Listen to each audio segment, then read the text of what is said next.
जोहार। मैं शंकर पाठक उर्फ पाठक बाबा आप सभी किसान भाई बहनों का कृषि दर्शन की इस अंक में हार्दिक स्वागत करते हैं। किसान भाइयों, हमने देखा है कि कई बार आप अपने खेतों में उर्वरक तो डालते हैं, लेकिन मन माफिक फसल प्राप्त नहीं कर पाते हैं। इसके चलते हमारे किसान भाई बहुत ही निराश हो जाते हैं। लेकिन पाठक बाबा के रहते आपको निराश होने की कोई आवश्यकता नहीं है। हम आपको बताएंगे कि करना क्या है। तो आइए सबसे पहले देखते हैं खबरें खेती की।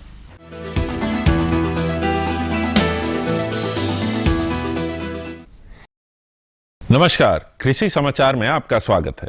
मैं हूं अरविंदर सिंह देओल। आइए देखते हैं आज कृषि समाचार में क्या है खास। तालाबों के मिट्टी और पानी की करा सकते हैं निशुल्क जांच। खेतीबाड़ी में बेहतर परिणाम के लिए आवश्यक है मिट्टी जांच। निकाय गुड़ाई कार्य को सुविधाजनक बनाता है व्हील हो। राज्य के मछुआरों के कल्याणार्थ मत्स्य विभाग झारखंड कई तरह की योजनाएं चला रही है, जिनमें से एक है तालाबों की मिट्टी और पानी की निशुल्क जांच करना। जिन मछली पालकों के तालाब की मछलियों की बढ़ावार समय पर नहीं हो रही है या कोई अन्य समस्या तालाब में है, तो वह इस योजना के तहत पानी और मिट्टी की मुफ्त जांच कराकर समस्याओं को दूर कर सकते हैं।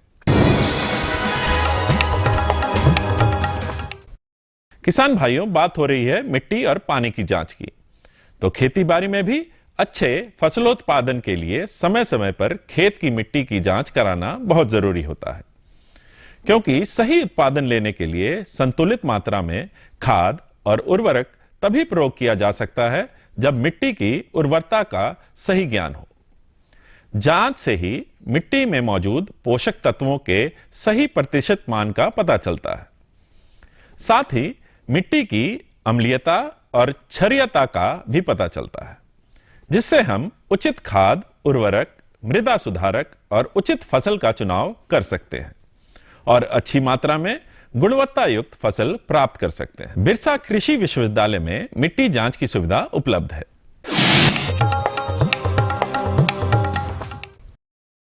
सब्जियों की खेती करने वाले किसान इस समय शिमला मिर्च की फसल लगा सकते हैं। शिमला मिर्च की बेहतर पैदावार के लिए कैलिफोर्निया वंडर, भारत और पूसा दीप्ति नामक उन्नत प्रभेदों में से किसी एक का लगान अच्छा रहेगा।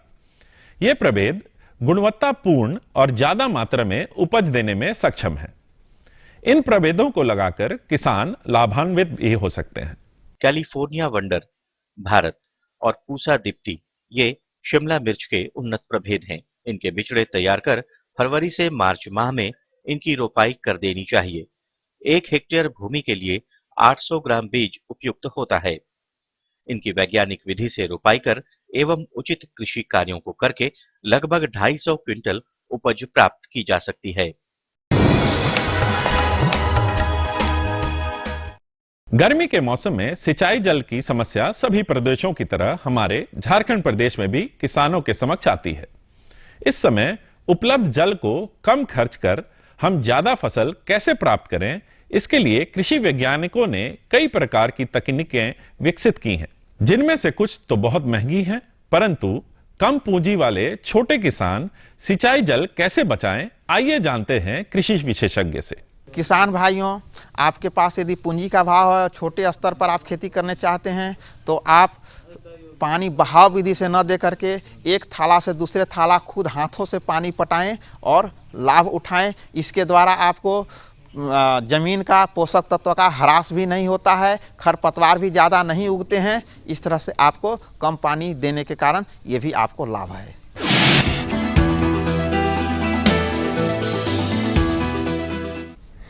फसलों में निकाय गुड़ाई एक महत्वपूर्ण कृषि कार्य है। इस कार्य को सुविधाजनक बनाता है व्हील हो उपकरण। यह उपकरण एक दिन में 20 डिसमिल खेत की निकाई कर सकता है। इस उपकरण को व्हील हो कहते हैं। यह निकाई गुड़ाई के काम के लिए बहुत ही उत्तम उपकरण माना जाता है। किसान इसका इस्तेमाल कर अपना समय और श्रम दोनों बचा सकते हैं। इसकी कार्य क्षमता 20 डिसमिल प्रतिदिन है। इसे प्राप्त करने के लिए किसान बिरसा कृषि विश्वविद्यालय के अभियंत्रण विभाग से संपर्क कर सकते हैं।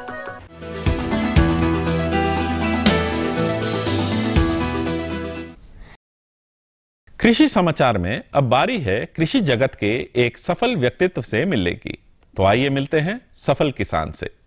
मैं खेती गृहस्थी करते हैं और माल मवेशी भी रखे हुए हैं। हमारे बाप दादा ये आपको पहले पुराने ढंग से खेती करते थे, उसमें बहुत ही कम उपज होता था। हम लोग श्री विधि से खेती करते हैं। कृषि विज्ञान केंद्र सुजानी से ट्रेनिंग लेके अपना गाय गोरू को भी शिक्षा लिए हैं और खेती गृहस्थी का भी। इसमें हमको बहुत ज़्यादा फायदा हो रहा है। और अब एक नजर राज्य के कुछ प्रमुख शहरों के मौसम के मिजाज पर। आज राज्य के कुछ प्रमुख शहरों के तापमान इस प्रकार दर्ज किए गए। रांची अधिकतम 35 डिग्री सेल्सियस और न्यूनतम 22 डिग्री सेल्सियस। देवघर अधिकतम 38 डिग्री सेल्सियस और न्यूनतम 24 डिग्री सेल्सियस। गोड्डा अधिकतम 39 डिग्री सेल्सियस और न्यूनतम 24 डिग्री सेल्सियस। कोडरमा अधिकतम 37 डिग्री सेल्सियस और न्यूनतम 21 डिग्री सेल्सियस। चाईबासा अधिकतम 37 डिग्री सेल्सियस और न्यूनतम 23 डिग्री सेल्सियस। और हजारीबाग का तापमान अधिकतम 36 डिग्री सेल्सियस और न्यूनतम 21 डिग्री सेल्सियस रहा।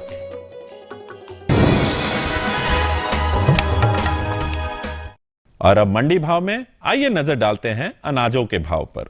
आज राज्य की खाद्यान्न मंडियां पिछले सप्ताह के मूल्यों पर टिकी रही। वहीं हरी सब्जियों के मूल्यों में तेजी का रुख रहा। मौसम की स्थिति के अनुसार सब्जी उत्पादकों का मानना है कि आने वाले समय में सब्जियों के दाम बढ़ेंगे। आज बिके कुछ प्रमुख खाद्यान्नों के भाव इस प्रकार रहे। चावल मध्यम न्यूनतम 2100 रुपए से लेकर अधिकतम 2600 रुपए। चावल उत्तम न्यूनतम 2500 रुपए से लेकर अधिकतम 4200 रुपए। गेहूं न्यूनतम 1400 रुपए से लेकर अधिकतम 1900 रुपए। दाल अरहर न्यूनतम 5700 रुपए से लेकर अधिकतम 6900 रुपए। दाल मसूर न्यूनतम 4500 रुपए से लेकर अधिकतम 5200 रुपए। दाल चना न्यूनतम 3600 रुपए से लेकर अधिकतम 4500 रुपए। चीनी न्यूनतम 3400 रुपए से लेकर अधिकतम 3600 रुपए। आलू न्यूनतम 700 रुपए से लेकर अधिकतम 950 रुपए। और प्याज न्यूनतम 1500 रुपए से लेकर अधिकतम 1900 रुपए प्रति क्विंटल रहा। कृषि समाचार में आज इतना ही। अगले दिन अगले अंक में फिर मुलाकात होगी कुछ ताजा तरीन खबरों के साथ। तब तक के लिए दीजिए इजाजत। नमस्कार, जोहार।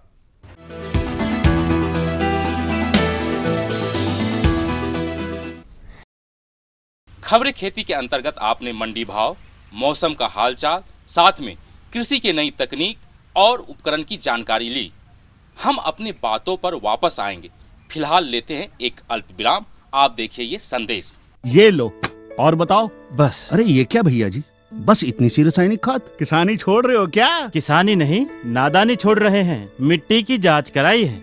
अब तो लालाजी जितनी जरूरत है उतने ही उर्वरक खेत में डालेंगे। हाँ, किसान भाई आज ही अपने जिले की नजदीकी भूमि परीक्षण प्रयोगशाला में मिट्टी की जांच जरूर करवाएं और मिट्टी में पोषक तत्व, नमी व पौधे के विकास को देखते हुए केवल जरूरत के अनुसार ही पोषक तत्व डालें। और हाँ, मिट्टी में गंधक, जस्ता, बोरोन जैसे सूक्ष्म पोषक तत्वों का पता लगाना भी न भूलें।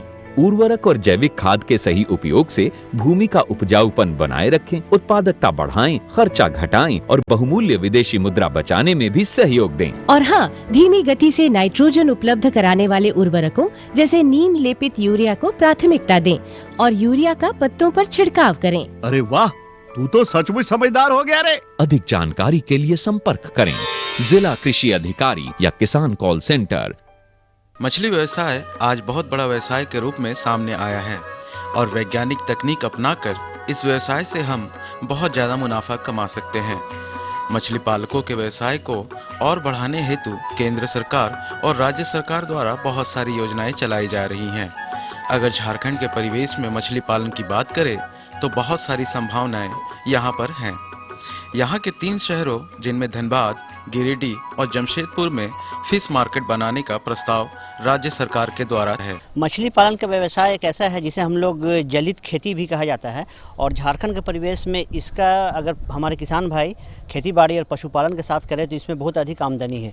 इसीलिए केंद्र सरकार, राज्य सरकार द्वारा अभी इस संबंध में बहुत ही ध्यान आकृष्ट किया जा रहा। और माननीय हमारे कृषि मंत्री महोदय हैं, उन्होंने अभी बिरसा कृषि विश्वविद्यालय में कुछ दिन पहले आए हुए थे, तो उन्होंने एक मीटिंग में बल्कि बोला भी था कि झारखंड के 3 शहरों में, जमशेदपुर, धनबाद और गिरिडीह में, यहाँ पे आपका मछली फ़िश मार्केट बनाने के लिए, मछली व्यवसाय को सफल बनाने के लिए बहुत सारी बातों पर ध्यान देना आवश्यक है।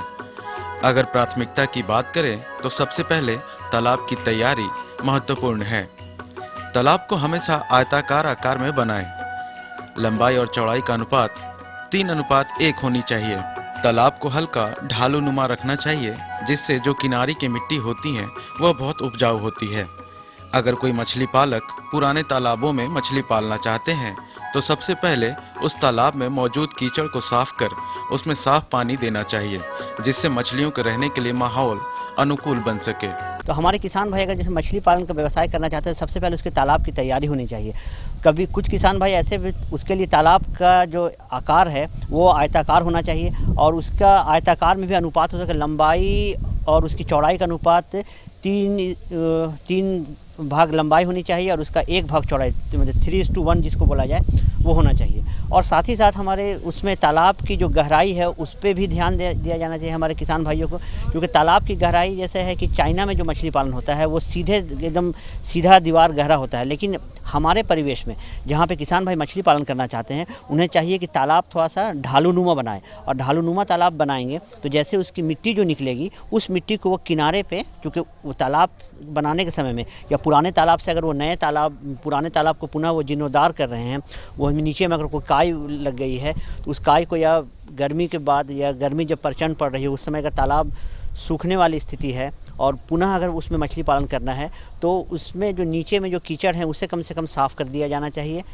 आमतौर से झारखंड में 6 प्रकार के मछली का पालन बड़े पैमाने पर किया जाता है, जिनमें सिल्वर कार्प, कतला, रोहू और मृगल प्रमुख हैं। जल की ऊपरी सतह पर सिल्वर कार्प और कतला, बीच वाली सतह पर ग्रास कार्प और रोहू तथा निचली सतह पर कॉमन कार्प और मृगल मछलियां रहती हैं। ऊपरी सतह की मछली का अनुपात 30%, बीच वाली सतह पर 30% तथा निचली सतह वाली मछली का अनुपात 40% होना चाहिए। किसान भाई को कम से कम जो भी अगर एक मिक्स्ड जो मछली पालन होता है उसमें 6 विभिन्न प्रकार की मछलियां डाली जाती हैं, और ये मछलियां जो हैं सो 6 प्रकार की मछलियों में सबसे जो ऊपरी सतह में जो रहने वाली मछली है उसका नाम है आपका सिल्वर कार्प एंड कतला। जो बीच में जो रहती है वो है आपका ग्रास कार्प और रोहू, और सबसे नीचे वाले में जो रहती है वो है कॉमन कार्प और मृगल। तो सबसे ऊपरी सतह में जो 2 प्रकार की मछली जो सामान्य अवस्था में पाई जाती है वो उसका अनुपात होना चाहिए 30%।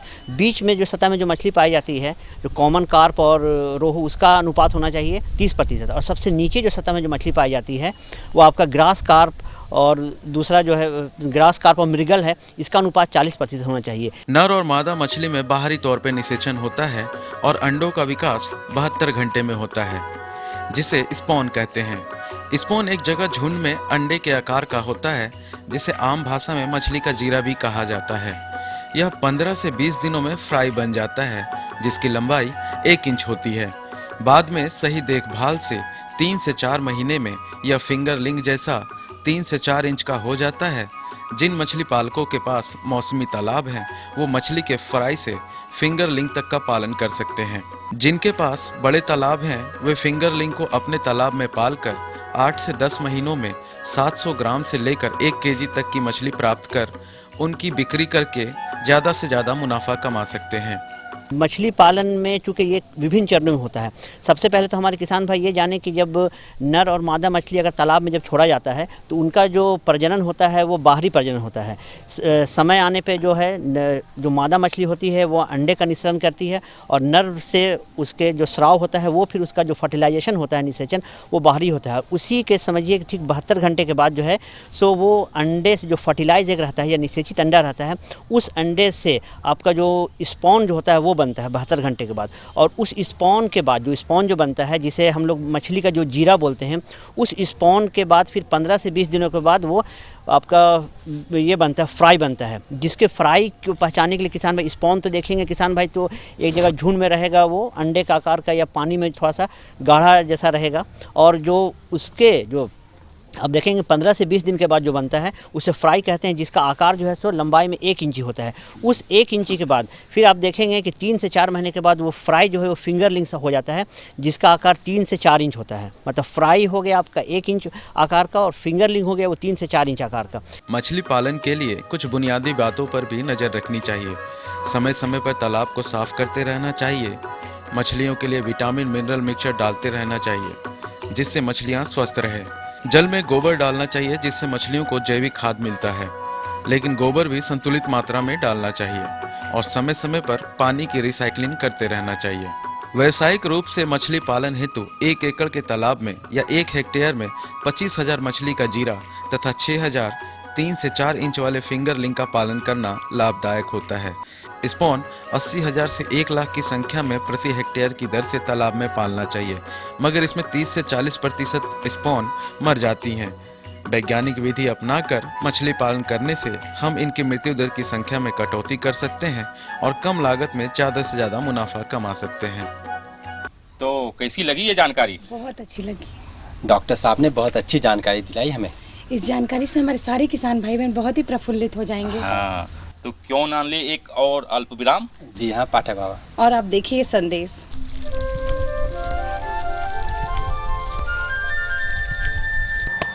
अरे भैया, इसकी क्या जरूरत? किसकी क्या जरूरत है? अरे मिलता तो है बाजार में। क्या मिलता है बाजार में? बुझो तो जाने।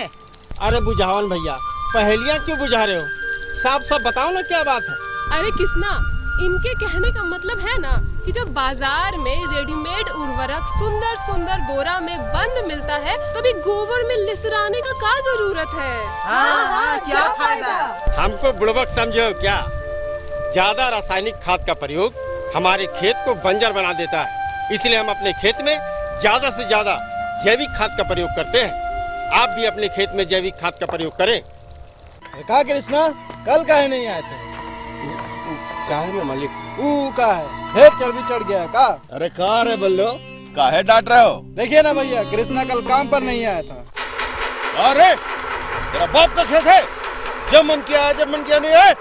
मालिक, बेटे को बुखार हो गया था मालिक, उसको दिखाने के लिए सरकारी अस्पताल ले गए थे मालिक, इसलिए नहीं आ सके मालिक। माफ कर दीजिए मालिक। माफ कर दीजिए मालिक, हम कुछ नहीं जानते हैं। तेरा पगार से पैसा कटेगा। हाथ नहीं है पैसा, चल।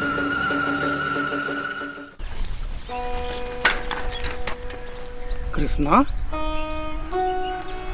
मास्टर जी आप? तेरे पास तो अपना खेत है ना, फिर तू जमींदार के खेत में मजदूरी क्यों करता है? काहे का खेत मास्टर जी, छोटका सा तो खेतवे है, उसमें खेती बाड़ी करते हैं, वो खाने ही में खत्म हो जाता है। सुन कृष्णा, तुम्हारा खेत इतना ही छोटा है तो तू उसमें मत्स्य पालन कर ले। मत्स्य पालन? हाँ, तू अपने खेत को खुदवाकर उसे छोटे तालाब के रूप में तब्दील कर दे और उसमें मछली पालन कर। मछली पालन में बहुत पैसा है, तेरी सारी जरूरतें पूरी हो जाएंगी और तुम्हें जमींदार के खेत में जाकर मजदूरी भी नहीं करनी पड़ेगी। ये तो ठीक कहा मास्टर जी, अब दूसरों के खेत में काम करना बंद और मत्स्य पालन शुरू। हाँ, तो रास्ते में क्या हो गया था? पाठक बाबा, हम आ रहे थे तो रास्ते में वो बरगद का पेड़ है ना, वहीं रहीम चाचा मिल गए थे और उन्होंने कुछ प्रश्न पूछे हमसे। वो हमसे पूछ रहे थे कि दलहनी ज्वार की वैज्ञानिक खेती के बारे में। हाँ, तो हमें जितनी जानकारी थी वो तो हमने उन्हें बता दिया, लेकिन हाँ, ये तो तुमने बहुत ही अच्छा किया। आओ इस संबंध में विस्तार से जानकारी दिलवाते हैं अपने विशेषज्ञ श्री मनोज कुमार जी से, और जिनसे बातचीत कर रहे हमारे सहयोगी संजय कुमार सिंह। किसान भाइयों नमस्कार, कृषि दर्शन कार्यक्रम में आपका बहुत बहुत स्वागत है। किसान भाइयों, कृषि दर्शन की टीम आज कृषि विज्ञान केंद्र गिरिडीह में है और आज हमारे साथ बातचीत करने के लिए यहीं के एक वैज्ञानिक श्री मनोज कुमार जी, ये हमें जानकारी देंगे दलहनी ग्वार की खेती कैसे की जाए। आइए सबसे पहले इनका स्वागत करते हैं। मनोज जी, आपका हमारे कार्यक्रम में बहुत बहुत स्वागत है। मनोज जी, सबसे पहले हमारे किसान भाइयों को बताइए कि दलहनी ग्वार है क्या? दलहनी ग्वार बहुत देसी फसल है। इसको इसलिए हम लोग बहुत देसी फसल कहते हैं कि ये हम लोग किसान भाइयों को बताना चाहें कि ये चारे के रूप में भी उपयोग होता है और हमें सब्जी के रूप में भी उपयोग होता है। इसलिए और इसमें बहुत सारा प्रोटीन, विटामिन ये सब जैसे कुपोषण के रोकने में भी बहुत सारा काम इनका उपयोग है, इसलिए हम लोग इसे बहुत देसी फसल कहते हैं। और सबसे बड़ी खासियत है कि ये सूखा सहनशील और सूखा सहनशील है, और ये ग्रीष्म में ज़्यादा इनका खेती की जाती है, इसलिए हम लोग इस पर ध्यान देने की आवश्यकता है कि ग्वार की खेती भी और सब गेहूँ चावल और इससे हट के भी हम लोग अगर करें तो अच्छा फ़ायदा होगा। लेकिन यहाँ बात आ गई दलहनी की बात, तो इसको दाल के रूप में कैसे प्रयोग करेंगे और ये कितना लाभदायक होगा? किसान भाइयों, इसको दाल के रूप में हम लोग प्रयोग करते हैं, इसीलिए कि दाल में के रूप में जब हम लोग कुपोषण रोकने की बात आती है, इसमें प्रोटीन और विटामिन और जितने भी पोषक तत्व हैं इसमें पाए जाते हैं, इसलिए हम लोग इसको दाल के रूप में भी प्रयोग करते हैं। इससे पशु को भी फायदा होता है और अगर हम लोग यूज करते हैं, अपने में उपयोग करते हैं तो बहुत लाभदायक होता है, इसलिए हम लोग इसको दाल के रूप में भी हम लोग उपयोग कर सकते हैं। अब बताइए इसकी लगाने की विधि और इसका कौन कौन सा मतलब जो वैरायटी है, किस्म है, इसके बारे में बताइए। किसान भाइयों, ध्यान देने की बात है कि ग्वार की खेती के लिए जो प्रमुख किस्म है वो पूसा मौसमी, पूसा विशाल, पूसा सदाबहार, पूसा नवबहार, ये की प्रमुख किस्में हम लोग उपयोग में लाते हैं। और इसका सबसे पहले हम लोग भूमि की जो तैयारी करते हैं, सबसे पहले देसी हल से जुताई करके 2 से 3 बार और खेत को थोड़ा भुरभुरा कर लेते हैं और उसमें हम लोग गोबर की मात्रा भी डाल देते हैं, जिससे कि हमारा खेत तैयार होता है। उसके बाद हम लोग इसमें मेन ध्यान देने योग्य बात है कि ये फसल हमारा जो है वो जल जमाव को बहुत ज़्यादा बर्दाश्त नहीं कर पाता है, इसलिए खेत भूमि तैयार करने के समय हम लोग ये ध्यान देते हैं कि जल निकासी के लिए भी हम लोग खेत में वैसा बना के रखते हैं कि जल का जमाव नहीं हो। ये बहुत और ज़्यादा अम्ली और क्षारी भी ये बहुत ज़्यादा बर्दाश्त नहीं करता है ये फसल। अच्छा। हाँ। ये आप कहे कि ये बिल्कुल सूखा में भी हो सकता है, यानी कि इसमें जल की अधिक मात्रा न भी दी जाए। कहने का मतलब जैसे कि झारखंड के परिप्रेक्ष्य में कहा जाए तो पानी की बहुत समस्या है और आप बता रहे हैं कि इसी वक्त इसकी खेती की जाती है, तो जब इसकी खेती की जाए तो इसका कौन कौन सा उर्वरक का प्रयोग किया जाए लगाते समय, और खेत की तैयारी तो आपने चर्चा कर ही दी, और किस तरीके से इसकी बुआई की जाए इसकी भी जानकारी दी। किसान भाइयों, हम बताना चाहें कि लगाने के बाद विधि, इनकी बुआई का जो बीज दर है हम लोग इसका उपयोग में लाते हैं, वो 15 से 25 kg पर हेक्टेयर के रूप में हम लोग बीज दर देते हैं। और इसमें जब हम लोग पौधे को लगाते हैं तो पंक्ति से पंक्ति की दूरी हम लोग 45 से 60 सेंटीमीटर और पौधे से पौधे की दूरी 15 से 20 सेंटीमीटर और 2 से 3 सेंटीमीटर गहराई में हम लोग पौधे को रखते हैं। और इसमें हम लोग जब उर्वरक की मात्रा हम लोग डालते हैं तो उसमें हम लोग ध्यान देते हैं कि नाइट्रोजन 20 से 30 kg पर हेक्टेयर और फास्फोरस 60 से 70 kg पर हेक्टेयर और पोटास भी हम लोग 60 से 70 kg पर हेक्टेयर के रूप में हम लोग उपयोग लाते हैं। अब ये फसल कितने दिन पर तैयार हो जाता है? ये फसल 70 से 80 करीब 2 महीने में 100 से 120 दिन में ये फसल तैयार हो जाती है। और उस पर ध्यान देने की योग्य है कि जब हमारा दाना हो जाता है फल में तो हम लोग को सही समय पर फली को तोड़ लेना चाहिए, नहीं तो वो कड़ा हो करके फिर वो यूज में नहीं आता है, इसलिए हम लोग को उसमें सही समय पर हम लोग उसको तोड़ लेते हैं। अब बात आती है कि इसमें खासकर तक ये जो ग्वार है, इसमें किसी प्रकार का कीड़े मकोड़ों का प्रकोप होता है क्या? ग्वार जनरली हम लोग देखते हैं इसमें लगाने के बाद एक झुलसा रोग होता है जो कि बहुत पॉपुलर है। उसमें देखा गया है कि पत्ती जो है वो जो नीचे की वाली पत्ती जो है उसमें हरा लाल रंग का धब्बा हो जाता है और वो भूरा रंग का हो जाता है।